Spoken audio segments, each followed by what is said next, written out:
پروپاگندا و یاساین با آرمانجا برامت کرنا مدیایا پی باور، قدغه کرنا مالپران و گردن، اوش لشکر روسی دست بداگیر کرنا اوکراینیا کری، اف هرشن موسکو بو سر روزنامه‌گری آزاد زیده بوینه. به وی آوای آزادیا مدیایا روسی کم بویه.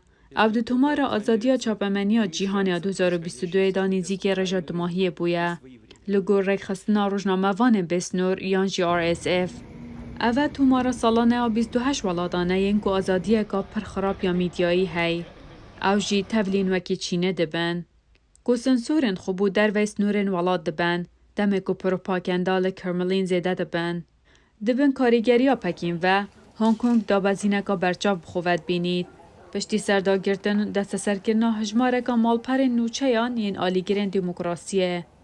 هر وسا اثیوپیا و نیکاراگوا دابزینه که دجوار تومار کریه. پشتی که ده سالات داران سنسور و قدغه خستینه سر میدیاه. او گهاندنا زانیاری نزالالد ناوا جواکی دا. باندورا پر جمسریا را گهاندنه. او گهاندنا زانیاری نزالالد ناوا جواکی دا. Di sala 2022 da nayê mandlakirin ku pircemseriya ragihandinê û tevlheviya pêzanînan hebû. Bi şêwekê wiha ku pirastî pir nû new û dabajbûna civakî zêde kiriye. Herwisa desalatdariya hêzê karîgerî li rewşa mîdyayê kiriye. Dehên rewşan da çend salên pêşveçûnê ji nav birîne. Kop li Myanmar bû mavê 10 salan pajveçûn di mafên çapemeniyê da nîşan dayîne. Girtina rojnamevanan, jistandina destûrnameyên karkirinê û gelek rêwpencerên medyayê ji welatî derketîne. Li Efxanistanê Talîban sûz da ku azadiya rojnamegeriyê biparêzît, lê lêşîna wê yasayên snûrdar sepandin. Rojnamevanê jin ji ragihandinê rastandîne. Dezgehên ragihandinê rastî pirsgirêkên darayî bûyne, piştî ku qedexe ketiye ser berhemên keyfxweşî û reklaman. Li Ethîopya şer li herêma Tigray ji ber rawestandina peywendiyan û rêyên gihandinê 13 xalan paş ketiye. Li ser tomarê ku bûye 114. Ev derencamê bi hîvîgerê welatekî ye ku berî 3 salan biçaksaziya wê hatbû pesendkirin.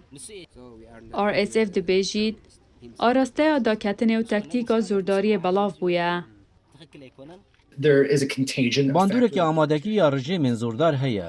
Dema ku me roşnbîriya rizgarbûn ji sizadanê hebe, ku rê dide desalatdara ku li pey rojnamevanan bin, wan asteng bikin, wan bigirin û li kulanan li wan bidin û wan bikujin, ev dê bandûreke ne rastlirast hebe. Lê ev dê cardî rê bide desalatdaran ku careka din heman tiştî bike.